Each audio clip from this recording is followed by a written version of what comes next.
নমস্কার বন্ধুরা, তোমাদের সবাইকে আরও একবার স্বাগত আমার নতুন একটা ব্লগে। এখন বাজে রাত্রি 8:30 আর এখন দেখো আমি রেডি হয়ে গেছি। দিয়ান পড়ছে বাবার কাছে, কারণ কাল কিন্তু দিয়ানের এক্সাম আছে। পড়াটা হয়ে যাওয়ার পরে আমি দিয়ানকে রেডি করিয়ে নিলাম। এবার আমরা চলে যাচ্ছি একটু মণ্ডপে। কোথায় যাচ্ছ তুমি? কি করবা? কি করবা? ও আচ্ছা, ঠিক আছে, চলো। তারপর কিন্তু আমরা সোজা চলে আসলাম পুজো মণ্ডপে। আজ হচ্ছে মহাসপ্তমী। সকলকে জানাই মহাসপ্তমীর আন্তরিক প্রীতি ও শুভেচ্ছা। কাল ষষ্ঠী পুজো হয়েছিল। ষষ্ঠী কালকে কিন্তু মাকে আনা হয়েছিল, বরণ করা হয়েছিল। আমি কোনো প্রোগ্রামে অ্যাটেন্ড করতে পারিনি, কারণ আমার শরীরটা কিন্তু দুদিন থেকে ভীষণ খারাপ। আজকেও সারাদিন আমি যেতে পারিনি। এখন সন্ধ্যাবেলা ভাবলাম গিয়ে একটু ঠাকুরটাকে প্রণাম করে আসি। তাই ওই দিয়ানকে পড়ানো হয়ে যাওয়ার পর একটু নিয়ে গিয়েছিলাম।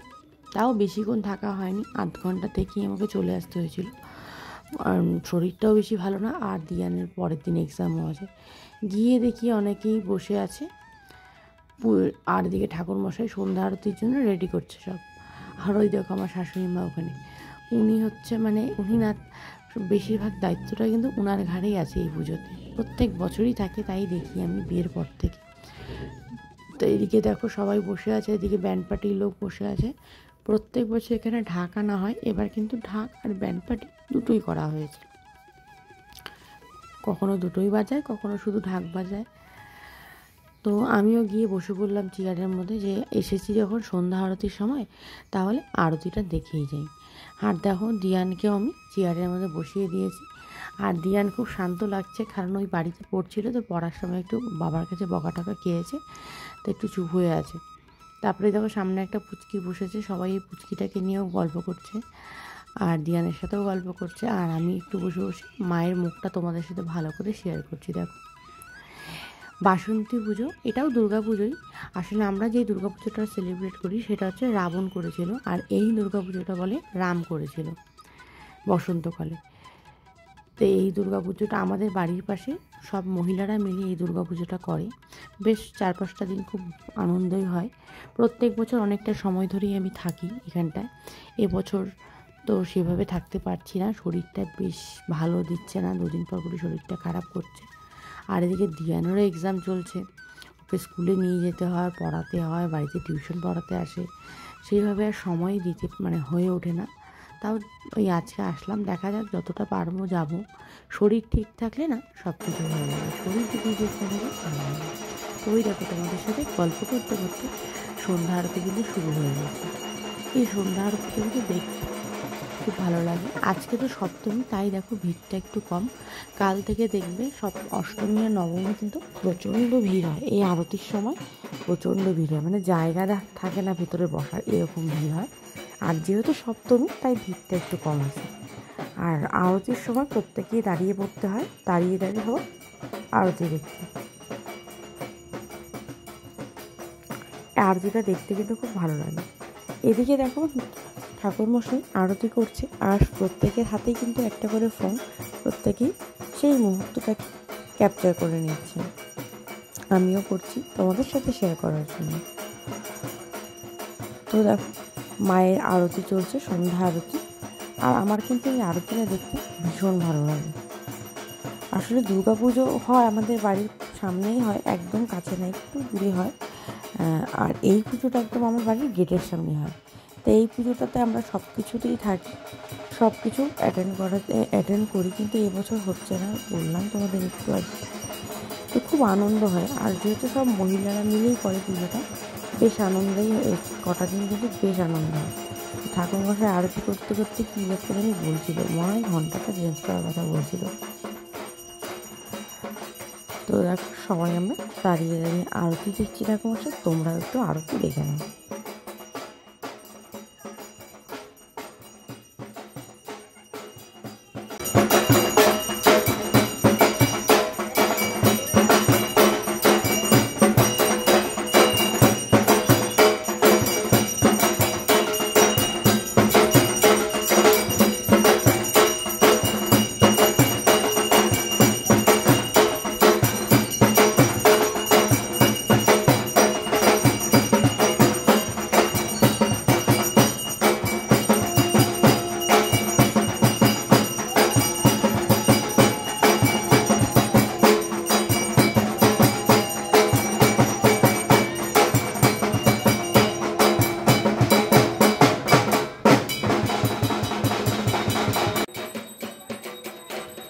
আরতি, এবার পঞ্চপ্রদীপ দিয়ে আরতি চলছে। আরতি করতে কিন্তু অনেকটা সময় লাগে। একবার ধুনুচি দিয়ে করলো, একবার পাখা দিয়ে, একবার চামচ দিয়ে, এখন করছে পঞ্চপ্রদীপ দিয়ে, এরপরে লাস্টে করবে জলশঙ্খ দিয়ে। অনেকটা সময় ধরে আরতি করে। আমি যখন ঠাকুরমশাইরা যখন এত সময় ধরে আরতি করে, আমি তখন শুধু একটাই কথা ভাবি যে ওরা এতটা সময় ধরে ঘন্টাটা হাতের মধ্যে কী করে রাখে। আর এদিকে দেখো পঞ্চপ্রদীপের তাপটা সবাই নিচ্ছে, আমিও গিয়ে একটু নিয়ে নিলাম। আর ডিয়ানের মাম্মামের কোলে দিয়ে দিয়েছি, কারণ আমরা আর কিছুক্ষণ পরে চলেই যাবো। এই দেখো সবার শেষে এখন জলশঙ্খ দিয়ে আরতি হচ্ছে, আর এদিকে কিন্তু পিসি সবাইকে প্রদীপের তাপটা দিয়ে দিচ্ছে। চলো তাপ নেওয়া হয়ে গেছে, তারপর আরতি শেষ করার পর আমি সোজা বাড়ি চলে গেলাম। তো ফাইনালি বাড়ি চলে এলাম, এখন বাজে 9:05। বাবান এদিকে আসো। বেশিক্ষণ থাকতে পারলাম না, কারণ কাল হচ্ছে দিয়ানের এক্সাম, মানে কাল থেকে শুরু হয়ে গেছে। এর আগের দিন ড্রয়িং ছিল, তো আর কাল থেকে একদম রিটেন এক্সাম শুরু হয়ে যাবে ওর। আসো আসো। তো যেহেতু পড়াতে হবে, যাওয়ার আগে একটু পড়িয়েছিল তোমাদের দাদা, তোমরা ভিডিওতে দেখছো। আর এখন এসে না আমি চেঞ্জ করি, কালকে হবে। আমরা চেঞ্জ করে নেব, তারপর আমরা কি করবো, একটু পড়তে বসবো না, কারণ কালকে কি আছে? বাবার কাছে পড়বা? আচ্ছা কালকে কি আছে তোমার স্কুলে?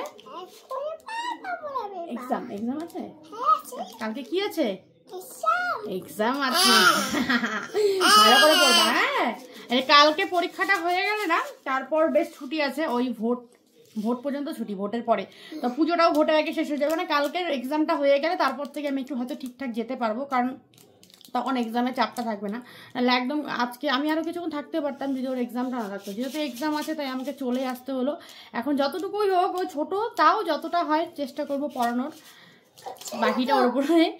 হ্যাঁ, তা চলো বন্ধুরা, আজকের ব্লগটা আমি এখানেই শেষ করে দিচ্ছি। চলো সবাইকে একটু গুড নাইট বলে দাও তো। Good night.